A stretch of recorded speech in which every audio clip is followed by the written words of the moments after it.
E20 इतना मैंने अपनी पूरी जिंदगी में दूसरों के मुंह से अपना नाम नहीं सुना जितना इस साल E20 सुन लिया।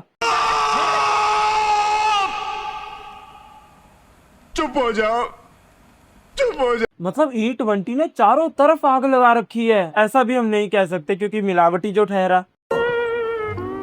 वैसे मैंने सुना है हमारे देश में E20 नितिन चाचा की स्कीम के अंदर आया है। क्या तुम्हें नहीं पता? अरे वो क्या नाम है उस स्कीम का? हाँ, E20 से बेटा अरबपति स्कीम। जोर जोर से बोल के लोगों को स्कीमें बता दे। उसका तो स्लोगन भी है, E20 डलवाना है, गाड़ियों का बैंड बजाना है, बेटा आगे बढ़ाना है। तुम्हें पता है यूट्यूब का विराट कोहली कौन है? नहीं पता, कोई बात नहीं, मैं बताता हूँ। वो है ये बंदा, जी हाँ, सौरभ जोशी। विराट कोहली अगर किसी की पोस्ट को लाइक भी कर दे फिर उसको बेचारे को क्लैरिफिकेशन डालनी पड़ जाती है। वैसे सौरभ जोशी किसी ट्रेंडिंग चीज पे अपना ओपिनियन दे दे और उसपे कंट्रोवर्सी ना हो, ऐसा तो हो ही नहीं सकता। गाइस इतना बुरा लग रहा है ना, कल मैंने आपको दिखाया था हमारी गाड़ी की माइलेज हो गई थी 17 से सीधा 9 पे, और आज पता कितनी हो गई है? आज हो गई 5 की। भाई ये देखो 5 की माइलेज दिखा रहा है। भाई ये क्या हो गया इथेनॉल की वजह से यार। अभी तुमने सुना जो भी जोशी भाई ने कहा तो कुछ सोच के ही बोला होगा, लेकिन नहीं, लोगों ने तो उनको ही धर लिया। फिर तो भाई ये बात बहुत आगे बढ़ गई। खुद मर्सिडीज वालों को पोस्ट डाल के बताना पड़ा कि E20 क्या साहब, आप E2000 डालो, हमारी गाड़ी सब सह लेगी, आप डालो तो सही। मैं कब हो गया ये?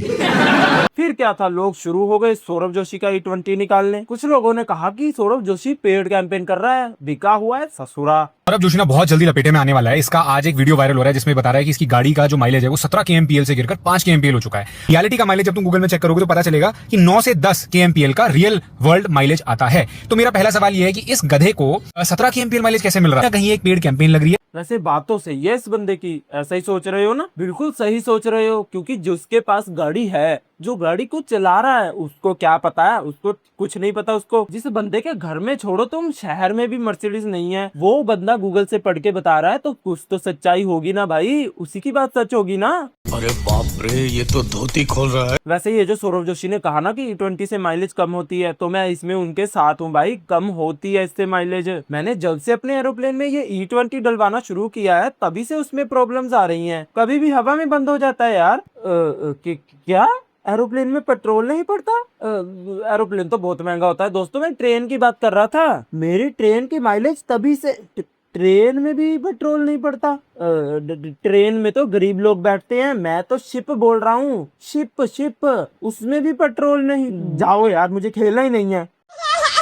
जोशी भाई की गर्मा गर्म कंट्रोवर्सी तो चल ही रही थी, साथ में लोगों ने फुकरा इंसान का भी तड़का लगा दिया कि फुकरा इंसान तो मुकेश खन्ना बन गया, मतलब बिक गया। जिसने इथेनॉल प्रमोट करा है, बहुत सारे हेट रैंडमली पॉप होने लग गए मेरी फीड में, जहां पर मेरी क्लिप्स यूज कर रहे हैं Abhishek promoting ethanol. First of all I would like to clear कि वो जो वीडियो है वो 1.5 साल पुरानी है, जब E20 लॉन्च हुआ था। यार इसमें मुझे कुछ गलत नहीं लगा यार, इसको बिकना नहीं, इसको कहते हैं घर में पनीर बनना। फिर उसी 1.5 साल पहले खाए हुए पनीर की फुकरा इंसान को आज सफाई देनी पड़ी। एंड मैं एक लौता यूट्यूबर नहीं था जिसने ये चीज करी थी, बहुत सारे क्रिएटर्स ने करते हैं, बड़े-बड़े यूट्यूबर्स ने करते हैं। कोई भी प्रोडक्ट मार्केट में लॉन्च होता है तो वो प्रमोट होता है, सबसे पहले प्रमोट होता है, तो आपको नहीं पता होता कि ये कैसा इफेक्ट करेगा। अब यहाँ तक आते आते हमारे देश की तरह इंटरनेट के भी दो टुकड़े हो गए। एक साइड थे सत्ताधारी पार्टी के समर्थक और दूसरी साइड ओपोजिशन के समर्थक। सत्ताधारी पार्टी के लोग जैसे नितिन चच्चा, फुकरा इंसान, बस फर्क इतना है कि फुकरा इंसान ने E20 के नुकसान पता होने से पहले इसका प्रमोशन किया था और नितिन चच्चा अभी भी कर ही रहे हैं। लेकिन दोनों में एक चीज कॉमन भी है, पनीर,